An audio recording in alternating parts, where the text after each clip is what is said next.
हमारे राष्ट्रीय अध्यक्ष, महाराष्ट्र के सबसे लोकप्रिय राजनेता, महाराष्ट्र के अनेक बार रहे हुए उप मुख्यमंत्री और इस देश में भी बहुत ही जाने माने और बड़े सम्मान के साथ जिनको देखा जाता था, और खास करके मेरे लिए एक मेरे परिवार के सदस्य, मेरे भाई, मेरे मित्र, मेरे साथी, जिनके साथ कंधे से कंधा मिलाकर पिछले 35 वर्षों से हम दोनों सार्वजनिक और राजनीतिक जीवन में हाथ से हाथ मिलाकर, कंधे से कंधा मिलाकर हमने राजनीतिक सफर हमारा रहा है, वैसे हमारे आप सबके आदरणीय अजीत दादा आज हमारे बीच में नहीं है। अकल्पनीय है अभी भी इतने दिनों के बाद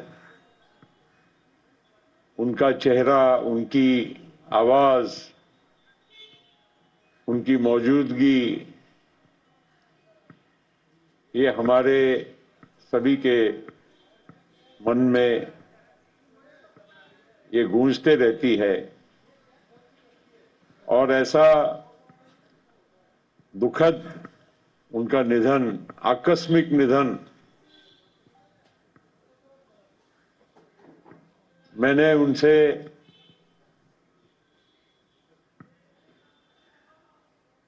अगली ही रात को करीब 8, साढ़े 8 बजे का समय था, फोन किया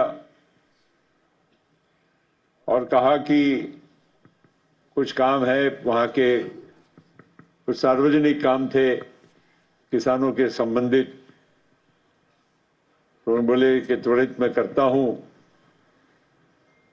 कुछ स्थानिक वहां जिला परिषद के चुनाव चल रहे हैं, उसके बारे में एक आध मिनट हमने जिक्र किया और मैंने दादा को कहा कि अब अपनी मुलाकात कब होगी। अब देखो, इसको नियति कहते हैं, संयोग कहते हैं, जो भी कहे, इसके शब्दों में मैं वर्णन नहीं कर पाऊंगा, लेकिन उन्होंने शब्द ये निकाले, प्रफुल्ल भाई, मराठी में बोले, प्रफुल्ल भाई आता अपनी भेट होणार नहीं, प्रफुल्ल भाई अपनी भेंट अभी होगी नहीं। और कुछ पॉज के बाद बोले कि मैं 7-8 दिन क्योंकि दौरे पे रहूंगा तो मुझे आपसे मिलना नहीं होगा। मगर शुरू में जो एक वाक्य बोल गए और फिर रुके और फिर बोले, तो वो पहला वाक्य मेरे अभी भी वो मैं भूल नहीं पा रहा हूं, गूंजते रहते हैं वो शब्द। तो जैसा नियति ने चाहा, ये तो खैर सबको स्वीकार करना ही पड़ता है, लेकिन वो ऐसे ही चले जाएंगे, अचानक चले जाएंगे, ऐसा कभी दूर दूर तक हमने सोचा नहीं था। 1991 में मैं और वो एक ही साथ लोकसभा के सदस्य चुनकर आए थे और तब से हम दोनों का संसदीय जीवन की शुरुआत हुई।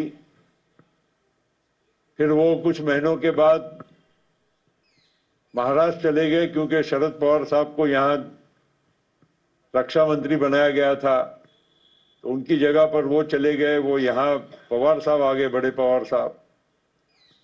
और इस तरह से हम दोनों का 91 से सफर शुरू हुआ। तब कांग्रेस में थे हम, फिर 99 में पवार साहब के साथ हम सब लोगों ने राष्ट्रवादी कांग्रेस पार्टी की शुरुआत की। हम सब ने मिलकर राष्ट्रवादी कांग्रेस पार्टी को बनाना, बढ़ाना, ये काम शुरू किया। और एक लंबा सफर मेरे जीवन का उनका साथ रहा। पूरे परिवार के साथ मेरा लगाव रहा, मैं जुड़ाव रहा। राजनीतिक जीवन में, व्यक्तिगत जीवन में उतार चढ़ाव सबके आते हैं, लेकिन वो उतार चढ़ाव को जब अच्छे सच्चे मित्र और साथी जब साथ में रहते हैं तो उसको हम बर्दाश्त भी कर लेते हैं और उसमें से उभर कर बाहर भी आ जाते हैं। तो ये हमारे उनके रिश्ते थे, हम सुख दुख के साथी थे।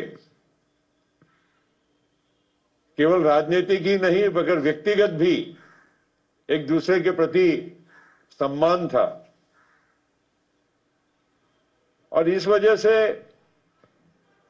जब 2023 में हम लोगों को कुछ एक महत्वपूर्ण निर्णय लेना पड़ा,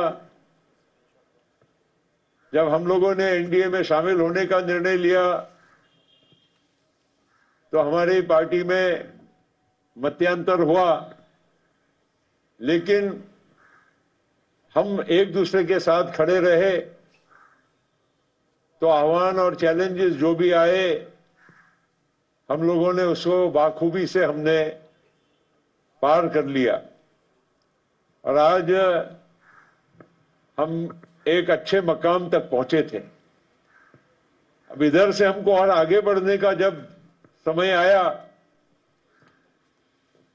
परसों की घटना ने हमको एक प्रकार से, नियति कहो जो कहो, ऐसा मौका आज हम उनको यहां श्रद्धांजलि देने की नौबत आ गई। खैर, ये राष्ट्रवादी कांग्रेस का परिवार है, आप सब हैं। पूरे देश में हमारा राष्ट्रवादी कांग्रेस पार्टी का परिवार है। महाराष्ट्र में जहां पर हमारी नींव है मजबूत, जहां पर हमारी सत्ता है, उस परिवार और पूरे देश का राष्ट्रवादी परिवार, ये इस परिस्थिति में से हम निकलने के लिए बिल्कुल कोशिश कर रहे हैं। और हम लोगों ने फैसला लिया कि अजीत दादा की जो विरासत है और राष्ट्रवादी कांग्रेस पार्टी का जो कार्यकर्ता का जो जज्बा है, उसको हमको सबने सम्मान करना चाहिए। और आपने देखा होगा कि हमने महाराष्ट्र के विधानसभा में, विधान परिषद में जो वहां के हमारे विधायक हैं, उनकी तत्काल मीटिंग बुलाई और किसी ने भी हमारे पार्टी के किसी भी नेतृत्व ने, किसी भी विधायक ने किंतु परंतु भी नहीं, कुछ भी नहीं, लेकिन सामने से सब लोगों ने हम सब लोगों की बात को पुष्टि की कि नहीं,